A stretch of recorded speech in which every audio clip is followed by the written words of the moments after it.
Welcome back to the Baby Blueprint. I'm Sarthak Savarkar here with Santiago Mune. We are not trained podcasters. Heck, we're not even media trained. This show basically started from the conversation Santi and I were already having on an almost a daily basis. These conversations span fertility, genetics, embryo science, human reproduction, and generally where human health was headed. Today, we're joined by Alice Creasy, founder of Ovum Health and MedAnswers, to talk about fertility from the patient and access side. How people actually find care, where the system breaks down, and what it will take to make reproductive healthcare more understandable, more navigable, and more human.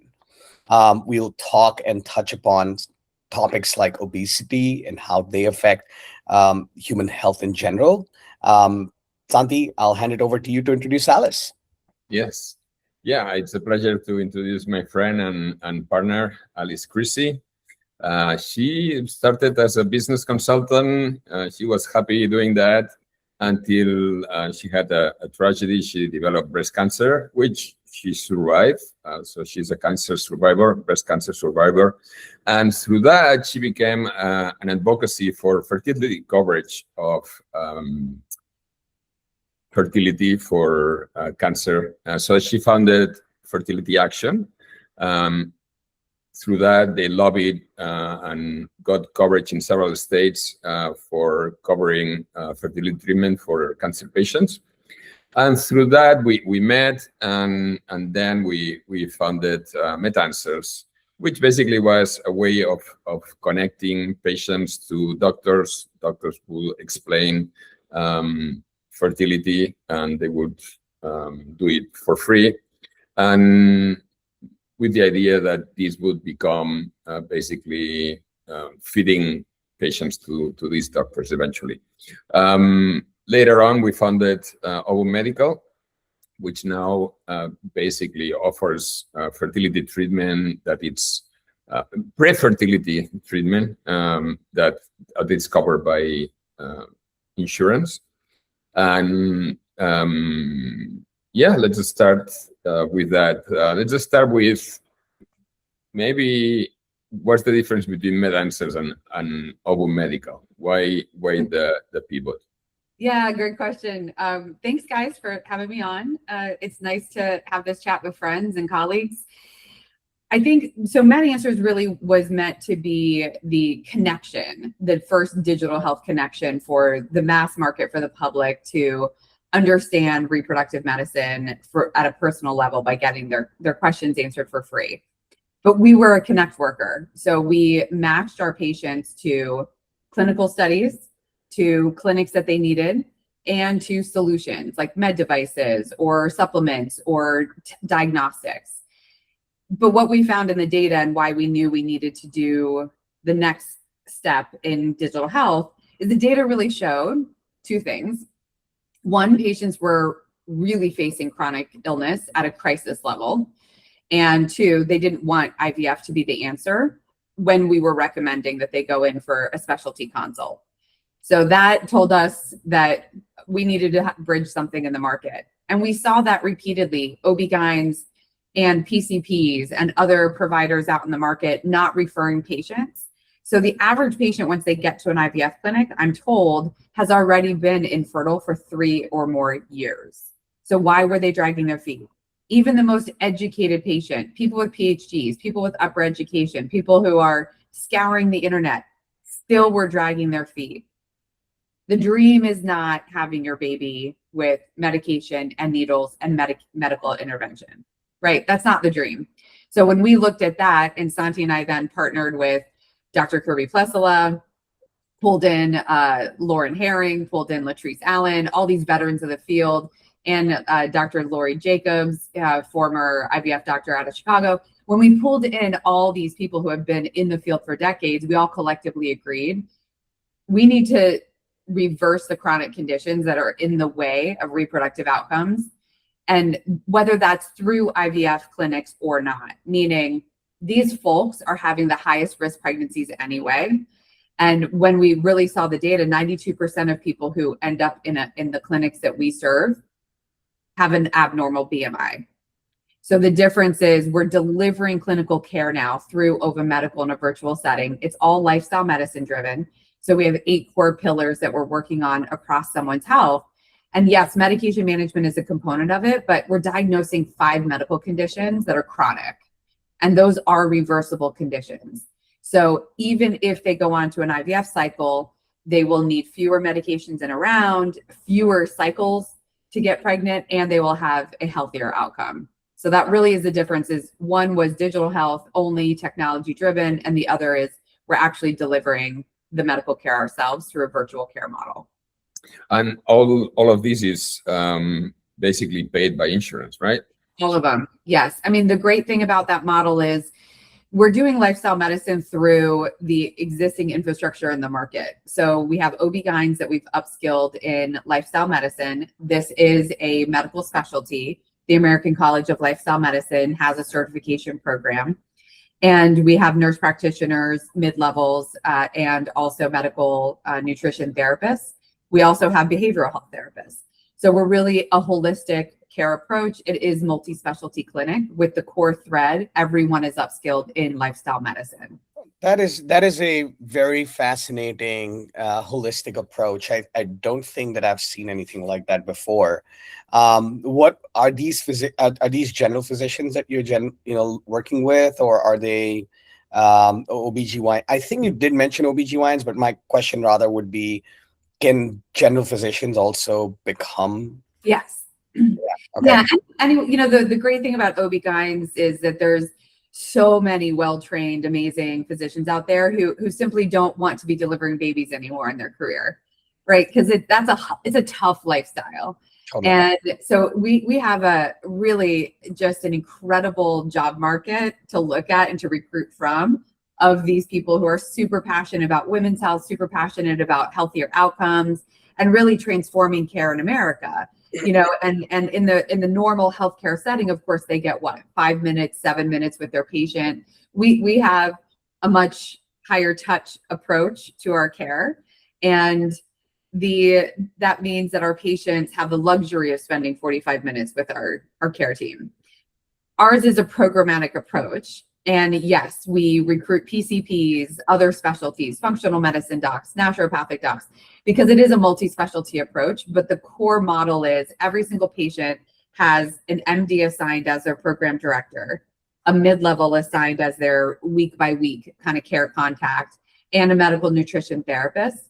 And then they can add on a behavioral health specialist as well. That model works really well. So 75% of our patients have measurable metabolic health improvements within the first 12 weeks of working with us. It's great. That's awesome. That's kind of like a film star. It feels like this is a team of specialists working on with a star. Sorry, Santi, I didn't mean to cut you off there, but it really sounds pretty cool. Go ahead, Santi. No, I was going to ask if you have measured how many of these people after metabolic improvement they become pregnant, or they go to IVF.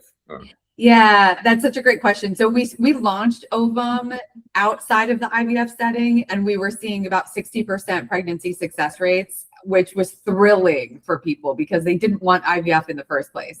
But our model is to embed ourselves into the IVF clinic, and it works so fantastic. Now, a lot of people are doing our program alongside prepping for their cycle, but a lot of folks don't qualify to start IVF yet.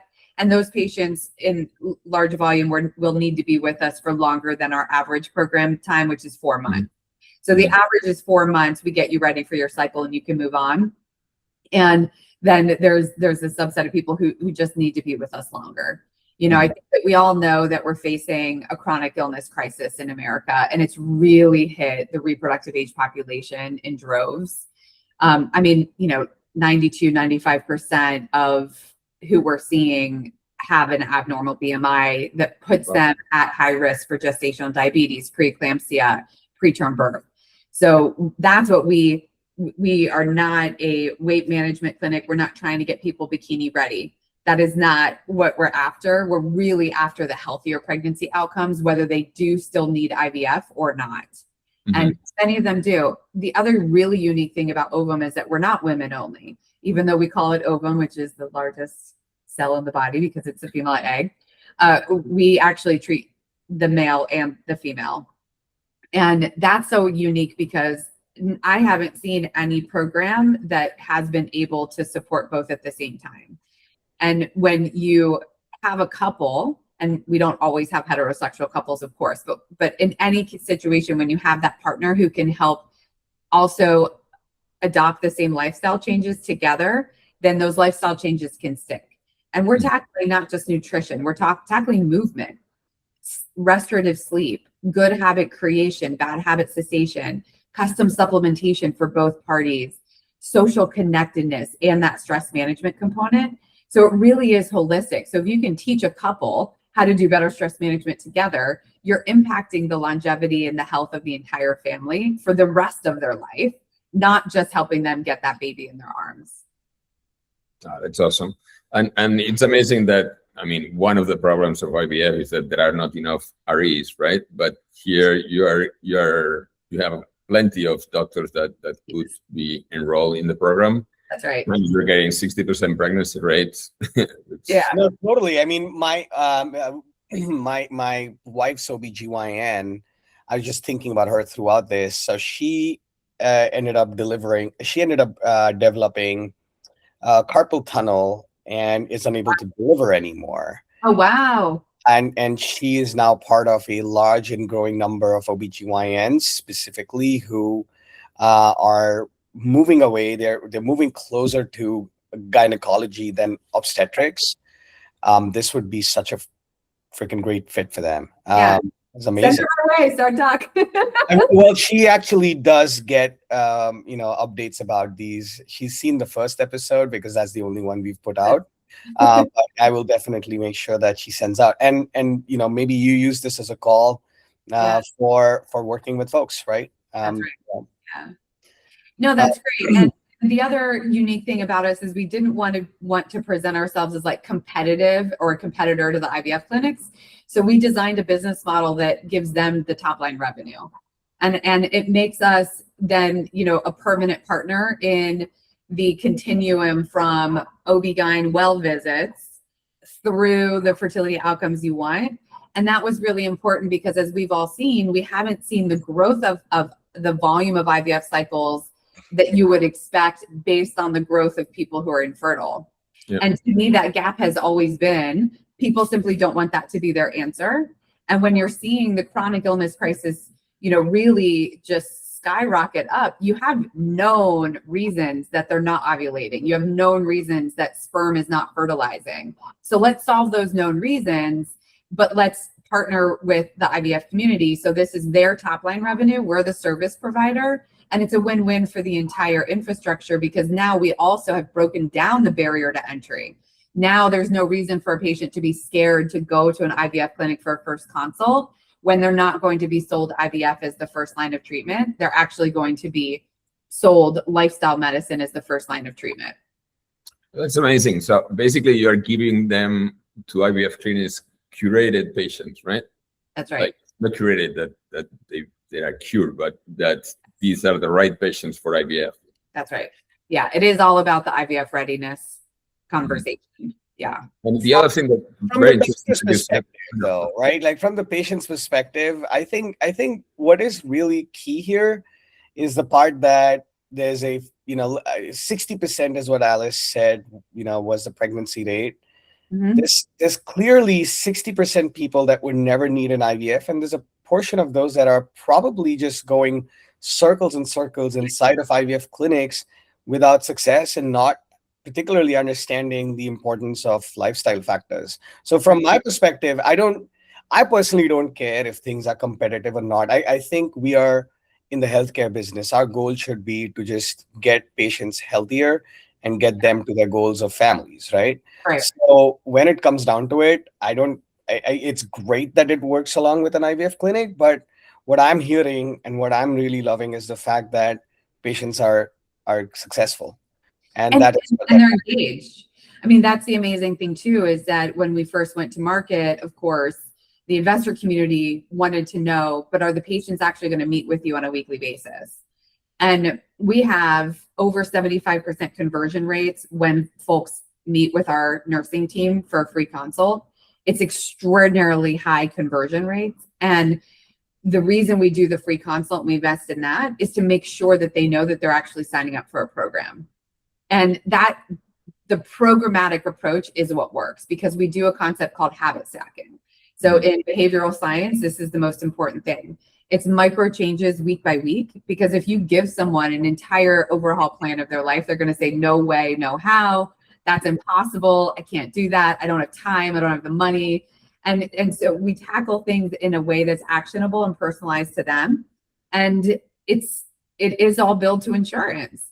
So we're proving that in what's considered a broken sick care system, we can actually get people well.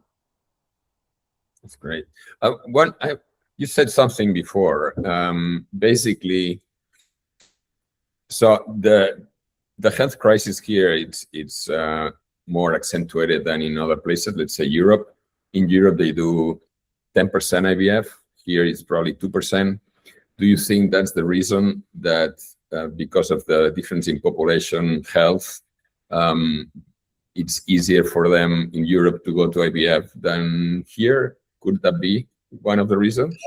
Such a good question, That Sandy. is such a great question. And But let me understand. You're saying that because of a general prevalence of obesity in the United States, IVF is not even a solution, is what you're saying. Yeah. Ooh. that's a great question. I mean, how is it really 10% adoption in Europe though? Is it really?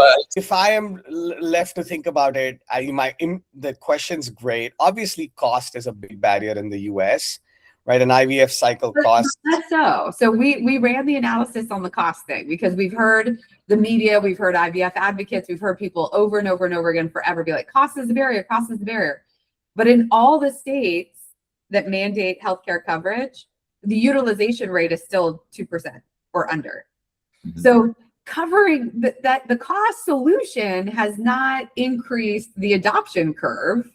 So I no longer buy that cost is the barrier, but I don't also buy that American couples, want IVF less than European couples. So I don't know that I have a good answer or a good opinion on like, why would the adoption rate be better in other countries? I think nobody wants it to be the answer, no matter what your demographic is. And it's a necessary thing for those of us who have to do it. I mean, myself included. I had 5-6 cycles. I had to do it. It wasn't the thing that I always dreamed of in life. Doing it in your 40s, however, is like getting HRT, and it was like actually really awesome. So like the perimenopausal patient who's already in her 40s doing, IVF cycles was way easier for me than when I was in my 30s doing it. So now, but here's the thing, right? Like I'll tell you, like coming now from the clinic perspective, just to give you another sort of a color in terms of affordability here, is the fact that New York is a mandated state. We ran our clinic in New York, but I chose to only accept one plan, right? That's sort of what I did. So there were frequently people that would call because we knew that reimbursement was horrible from these particular payers. We just not take them. Right. I'll give you like one of the IVF cycles. I think it was Blue Cross Blue Shield in the early days. We billed them out, whatever, $38,000. They reimbursed us $800 on the cycle, and there's no claim back, right? So we basically opted out of accepting BCBS right the next day. We just told them we want our contracts canceled. Yeah. So I don't know if mandates have necessarily worked in the way that we thought, and it's not a surprise that insurance isn't really paying for things, right? So yeah, I mean, I think so there's like an underinsured market is what I'm hearing. And we know that because they're not paying for genetic testing in large part. They're not paying for all the ancillary things. And so even if the base cycle is covered, let's say, and a frozen embryo transfer is $4,700, and they're paying something for that, but they're not paying for all the other things that somebody needs, and then their out-of-pocket costs are still exorbitantly high. It's still $15,000. I mean, I'm telling you, and even when they say there's 2 cycles, we've had now over the last 3 years, we've had multiple instances where people's plans showed utilization on an IUI. So they said that you've utilized one cycle because they went to the IUI. And then they went back to the payer, and the payer was like, sorry, you had 2 cycle coverage. Now you have 1 cycle left. You can only use it for this. So they had to change jobs, change a payer, and then they basically requalified. But yeah, I still think that we could do a lot better. I was chatting with the conceivables folks, and their number is $80,000 to a baby. So all I was saying, going back to that it's a great question from Santi. I think the answer is not just the obesity part. It's a multi-part. It's a multi-part answer, but I'm sure it is playing a part in this. I think it's such a great part. But like there's the same volume of people in Europe who have PCOS, PMOS now, who have other metabolic issues that are unrelated to obesity. Yes, it's a comorbidity in certain genetic populations with obesity, but it's not obesity alone. I mean, and in India, we see the highest volume of anemia. There's a genetic predisposition to anemia. We see a lot of anemia here. So on average, with about 56% of our patients, we diagnose 5 or more chronic conditions. What are they? Yes, obesity in droves. About 1/3 of our patients are morbidly obese. It's very alarming. And then on top of that, you have those comorbidities, but you also have malnourishment in this population. So you've got abysmal vitamin D levels, single-digit vitamin D levels, B deficiencies. You have anemia in droves. Then you have the hypertension, dyslipidemia.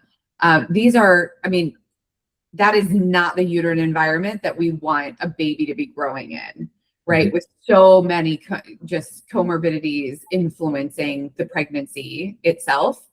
And it's a very motivated patient population. So, why did we go through the IVF clinic? Because the most motivated people find themselves in the IVF clinic eventually.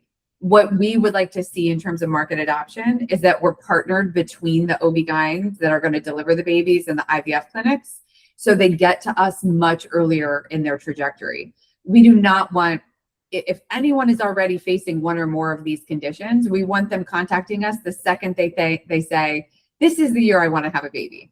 When that enters their mind, they should contact us first. Even the person who looks like the picture of perfect health on paper.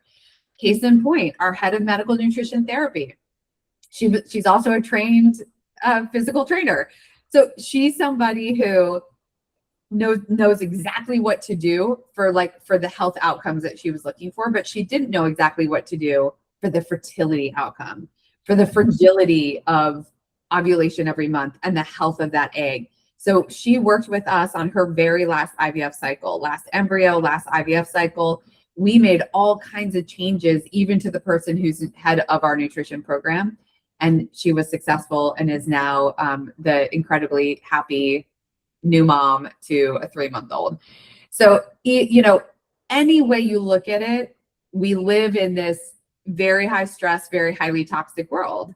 So even the person who does seem to have total IVF readiness there still has things to improve at a cellular level.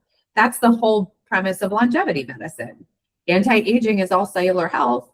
And it's the same as we approach this. So men, we work with Path Fertility on their methylation levels in their semen analysis, because you can have picture perfect traditional semen analysis and then come to find out they have all this inflammation going on and all this methylation going on, and they're not going to fertilize an egg successfully. And that's why it's so important that we do what we do for both men and women. Mm-hmm. Do you think that the GLPs are already having an effect on the population, or still is not, you don't see the effect yet? Oh, no, we definitely see the effect. I mean, even internally with staff, we've had accidental pregnancies while on GLP-1s. Yeah. Yeah, we've had surprises on GLP-1s. And of course, we have a strict protocol because they haven't tested GLP-1s through pregnancy. Though if metformin is safe for pregnancy, I can't imagine why we're not going to get to the point where a GLP-1 is safe.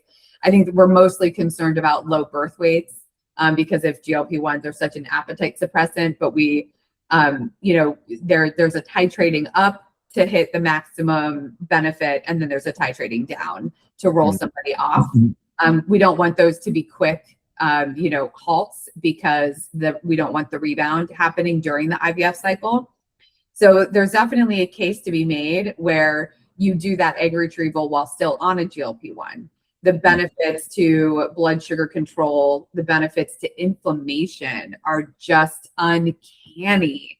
I mean, nothing that I feel like we've ever seen in the medical world ever. So, yes, the food noise for people who have disordered eating is incredibly helpful. Even I would say like the addiction noise itself, right? Just the propensity to have the bad habits, whether it's drinking too much alcohol or smoking or vaping or what have you. All of those things seem to be improved upon with a GLP-1. And yes, we offer it as a tool to accomplish the weight loss goal. We are seeing people afraid of it. So I think the newness of it, the hype of it has had a little bit of a backlash, where we are asked to go on metformin sometimes by patients instead of the GLP-1, even though we're seeing better results with the GLP-1 than metformin. And then, you also see people in longevity movement who don't need metformin want to go on metformin, and it's just, so there's a little bit of like the hype, I think in general is pseudoscience or, not really there, proven. But we're seeing extraordinary results, and it's definitely a tool in the toolkit. But we never, ever, ever prescribe unless someone is registered for our program and compliant in the program. You have to be willing to be compliant with the lifestyle medicine changes before we're willing to prescribe any medication. And how do you follow them? I mean, there are regular blood tests. Yes, exactly. So it's weekly visits. So because it's a care team model, a collaborative model, we plan out all their visits for about 16 weeks. And then we reevaluate every 8 weeks, the labs. Some people have to reevaluate a little bit faster than that, but every 8 weeks or so, we're reevaluating labs, but we're tracking so many different health parameters along the way. Not just BMI. We will be moving to waist circumference as well. So we know that BMI is limited as a marker anyway, and has, its inventions were rooted in white male Europeans. And so we certainly don't want it to be the only marker. Waist circumference is a better marker, but we also track all the labs on a routine basis, and that lets us know how quickly people are actually improving. They also just feel better. But compliance is, are they doing their journals in our platform? Are they keeping their weekly appointments? We do a monthly check-in with the MD. We do twice a month lifestyle medicine check-ins with our nurse practitioner. And then we do a monthly visit with our medical nutrition therapist. And we have group sessions as well. So group sessions for behavioral health and group sessions for lifestyle medicine. And the compliance is extraordinarily high. So I can see it when I'm billing and I see somebody's had 12 visits already, right? I can see, you can see if people are dropping off. But I am incredibly impressed by the care team model and the level of compliance by these patients. But again, I think that going through the IVF clinics, we are attracting the most motivated patient population. Another question would be, so these patients have to do these visits physically. So then it's not only, or it's not majoritarily an online service. So how you plan to expand to other states, other locations? And maybe as part of that question, I also wanted to ask you maybe a question which looks at it from the perspective of, have you seen any kind of pushback from physicians in terms of the approach, right? More so from the traditional ones like REIs from more larger networks that are more traditional in their outlook, aren't as open to holistic medicine. Have you seen any kind of Not yet. But I think, you, Santi, me, like we know the industry so well. I haven't knocked on any doors where I would expect to get pushback either. So I've been quite selective, right, with the door knocking that we're going after. So, we've got some great clinical partners who are the early adopters. I think because we've presented our business model where it's a new revenue stream for them. Think about that in IVF. They've always had very high customer acquisition costs because they're all competing for a very small percentage of the patient population who are willing to do IVF. So now we're giving them this model where they can cast a very wide net. And from that wider net, they're now monetizing much higher in the care funnel than they've ever been able to do before.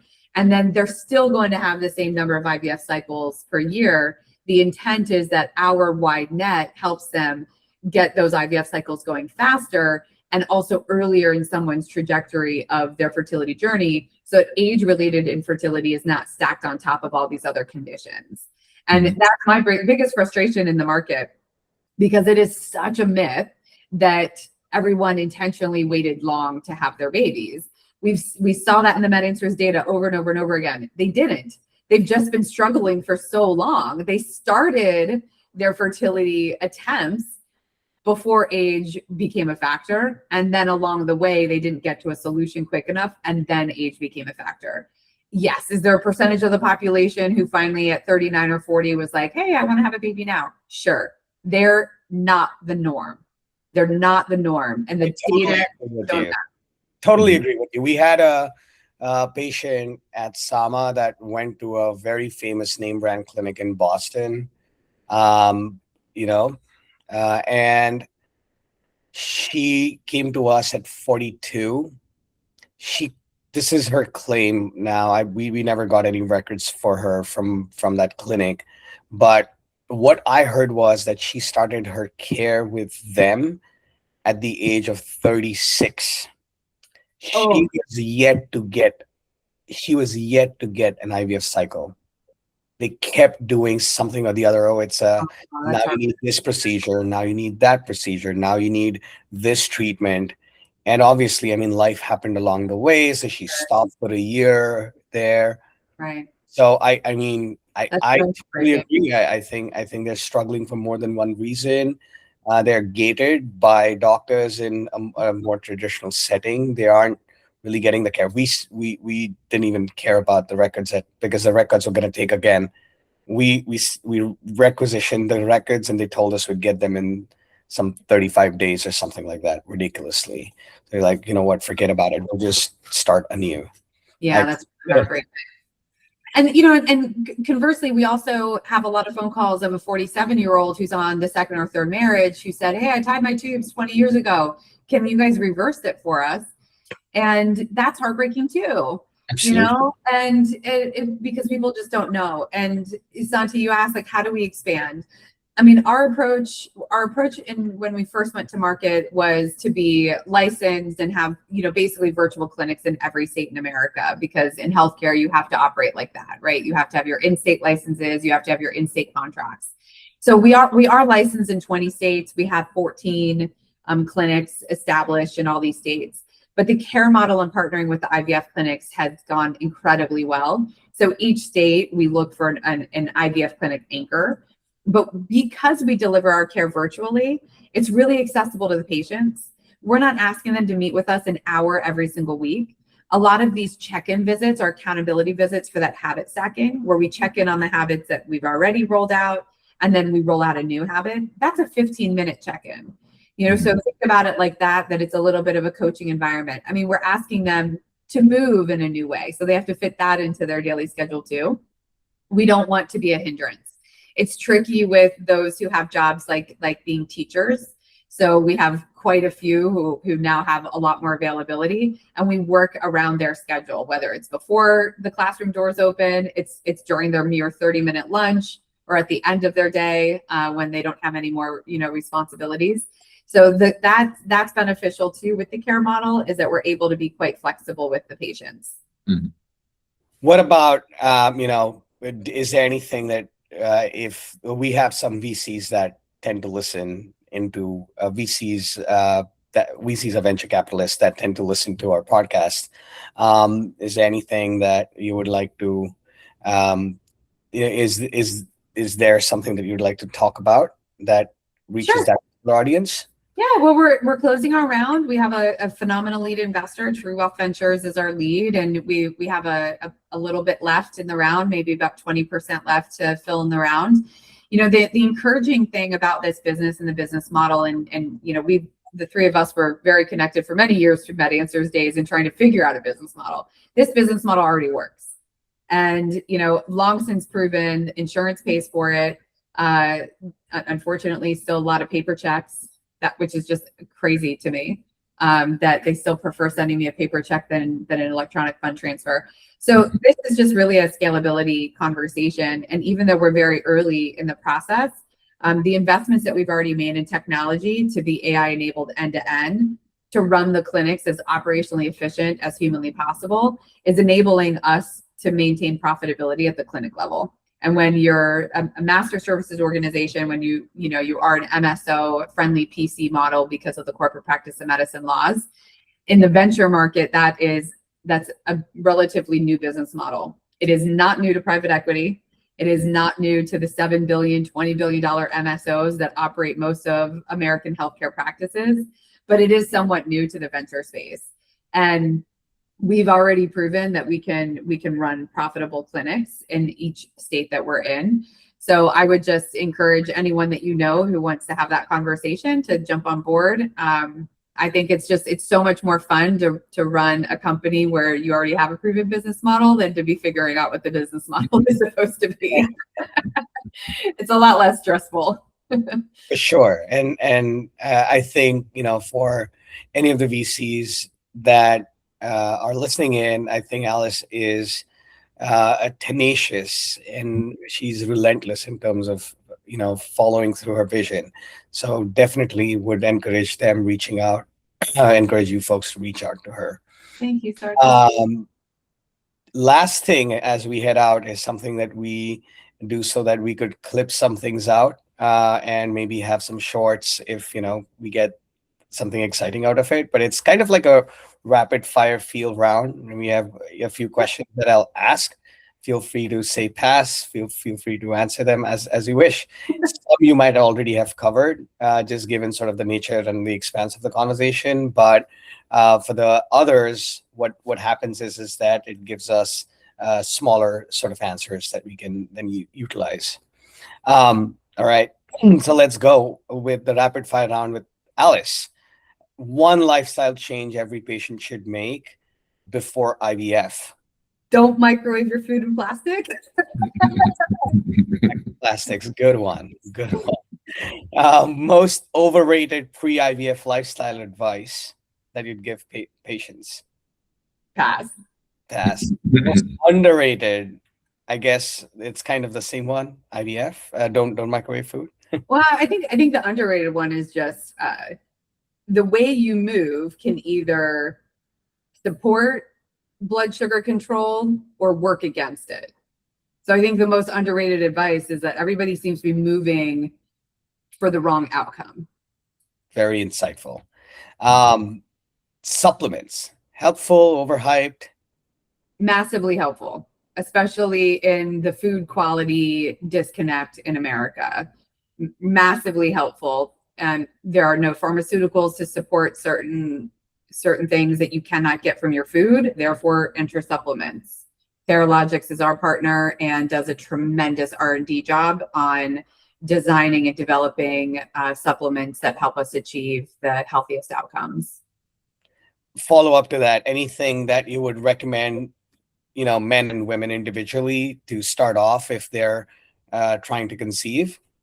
No, that is underrated advice too, is stop reading one book and taking all 37 supplements that the books told you about.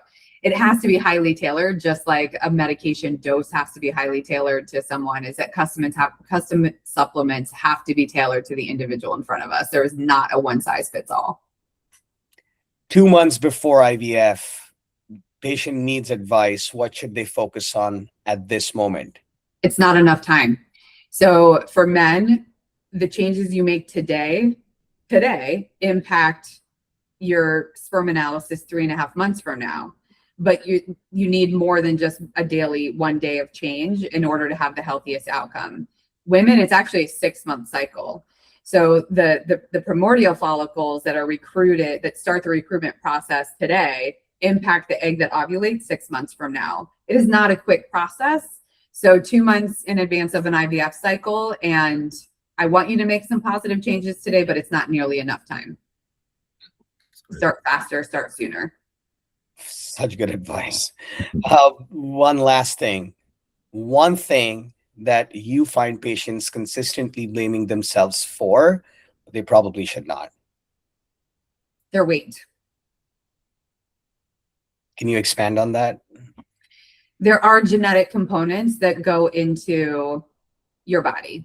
Like, plain and simple, we have, and Santi and I did this work with Illumina, we have a genetic panel that has obesity markers, weight markers.